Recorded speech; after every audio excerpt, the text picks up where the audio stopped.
everyone. I am Isa Therese Lynn M. Barca. I and Ma'am May Charis Boran Rabia were tasked to discuss to you the principles and theories of learning.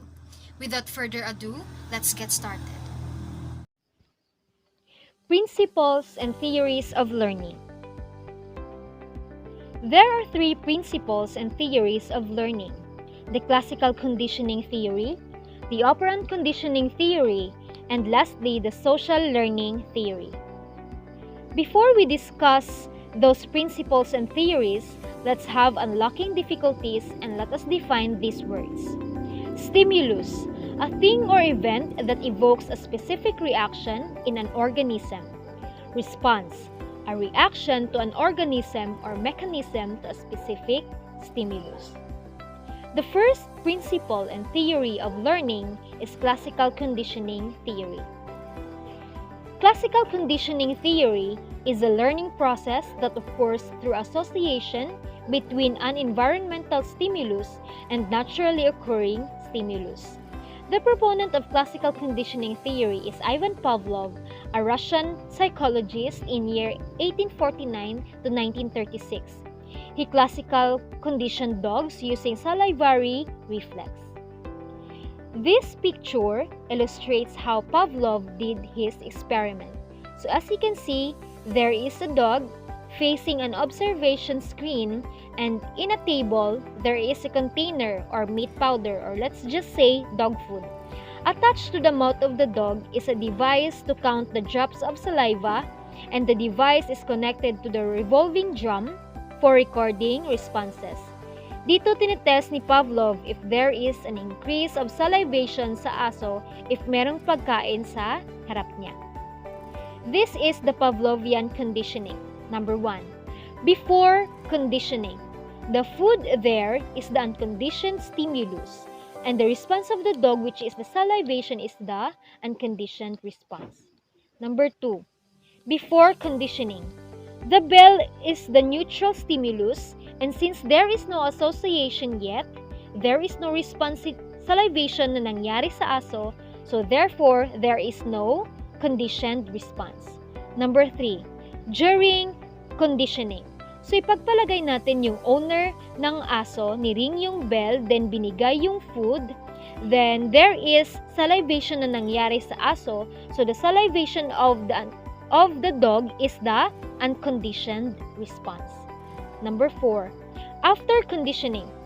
After associating the ringing of the bell at binigay yung food, then nagsalivate yung aso, the salivation is called conditioned response. These are the components of classical conditioning: unconditioned stimulus, unconditioned response, neutral stimulus, conditioned stimulus, and conditioned response. Let's discuss unconditioned stimulus. Unconditioned stimulus is defined as unconditionally, naturally, and automatically triggers a response. Example ng unconditioned stimulus ay meat o yung karne. Pag ipinakita mo yung meat sa aso at nagkukos ng salivation, so yung meat is the unconditioned stimulus. Unconditioned response. Unconditioned response is unlearned response that occurs naturally in response to the unconditioned stimulus. Example, yung meat na which is unconditioned stimulus na ipinakita mo sa aso at naglaway yung aso, there is a salivation na nangyari, then yung salivation na yon is considered as unconditioned response. Neutral stimulus does not produce response. Example ng neutral stimulus ay yung bell. Niring yung bell at ipinakita sa aso, then there is no reaction or response sa aso. It's because hindi niya alam anong ibig sabihin pag niring yung bell. Conditioned stimulus is previously neutral stimulus that, after becoming associated with unconditioned stimulus, eventually comes to trigger a conditioned response. Example ng conditioned stimulus ay yung bell. Yung owner ng aso niring yung bell, then after ringing the bell, ipinakita yung meat or yung pagkain sa aso, at nagsalivate siya, meaning na-associate niya na pag-ring ng bell ang kasunod nun ay pagkain. Conditioned response is the learned response to the previously neutral stimulus. Example ng conditioned response is every time niriring yung bell, nagsasalivate na yung aso, and the salivation is the conditioned response. Elements of classical conditioning. Number 1. Acquisition, forming new response. Refers to the initial stage of the learning or conditioning process.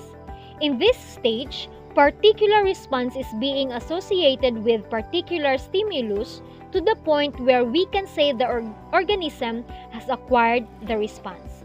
For example, a parrot is taught to repeat the specific words each time the doorbell rings. Whenever he will ring a bell, he will repeat those words.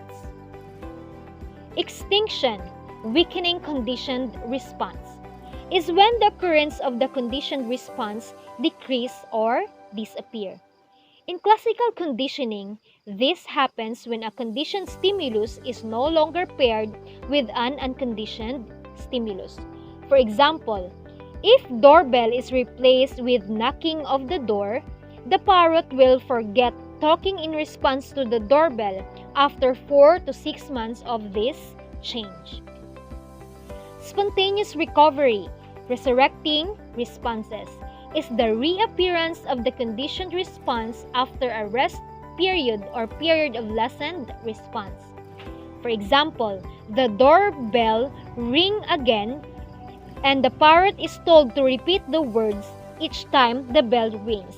It will again acquire the response. Stimulus generalization is the act of process of responding to a stimulus similar to but distinct from the conditioned stimulus. For example, mobile tone is similar to the sound of the doorbell. The parrot will start talking whenever the mobile rings. Stimulus discrimination is the ability to differentiate between a conditioned stimulus and other stimuli that have not been paired with an unconditioned stimulus. Example, the parrot will not talk in response to the knocking of door or playing of music on the radio. Educational implication of classical conditioning. Methods and strategies of teaching or harsh treatment of his learners create strong dislike among them towards the subject. Love or fear of learners towards a particular subject is created through conditioning. Classical conditioning gives emphasis that learners should be exposed to positive stimuli in order to develop desirable habits, interests, and attitudes in them. Now, let's go to the second principle and theory of learning, the operant conditioning theory. Operant conditioning theory is a type of learning in which responses can be controlled by their consequences. The proponent of operant conditioning theory is B.F. Skinner, American psychologist, inventor, author, and social philosopher. In operant conditioning theory, there is a reward and punishment wherein reward is more likely behavior will repeat and punishment is less likely to repeat the behavior. So this picture illustrates how B.F. Skinner conducted his experiment. A rat was rewarded with food when he pressed the lever and was able to turn off electric shocks produced by the floor by pressing the lever. Types of operant conditioning. Reinforcement. In reinforcement, we have two: positive reinforcement and negative reinforcement. And in punishment, we have two also: positive punishment and negative punishment. Reinforcement. Something that happens after a behavior or event that strengthens or increases behavior likely to occur again. Positive reinforcement, reward or praise, are favorable events or outcomes that are presented after the behavior or a behavior is strengthened by the addition of something. Example, giving of rewards just like chocolates, snacks, money, or something likable whenever our child or children achieves something that is positive reinforcement. Since it is a positive reinforcement, the behavior will likely to repeat. Negative reinforcement or removal. A response is strengthened by removal of something considered unpleasant. Example, headache. By taking aspirin, headache will be gone. Punishment is the presentation of an adverse event or outcomes that cause a decrease in the behavior it follows. Positive punishment, referred to as punishment by application, involves the presentation in unfavorable event or outcome in order to weaken the response it follows. Example, napaso yung kamay mo sa burner or stove, more likely the next time na magluluto ka, you will be extra careful because you already knew na masakit pala mapaso. Negative punishment, taking away annoying or painful. Knowing as punishment by removal occurs when a favorable event or outcome is removed after behavior occurs. Example, pinagalitan mo yung mga bata because of misbehavior or nagkalat, or example, teenager na nag-grounded because of misconduct. Key concept of operant conditioning. Shaping is a process of reinforcing a series of responses that increasingly resemble the desired behavior. Example of this is doing a headstand. The educational implication of operant conditioning. A teacher providing clear and direct instruction with substitute tasks supporting learning objectives are more appropriate to obtain the desired results. Regardless your beliefs, behavior has played an important role in education and psychological history. What are the strengths and the weaknesses of classical conditioning theory and operant conditioning theory? The strength of classical conditioning theory is positive impact on research methodology and modify behavior, and its weaknesses is learn aggressive behavior through observation and imitation. So this theory cannot explain the findings of Bandura, where they showed that children can learn aggressive behavior through observation and imitation. Now let's go to the operant conditioning. The strength of operant conditioning is effective for short-term behavior modification and straightforward and easy to implement, wherein its weaknesses relies on applications, equipotentiality lacks validity, and circularity. The next principle in theory of learning is social learning theory, which will be discussed to you by Ma'am May Charis Boron Rabia. So thank you for listening.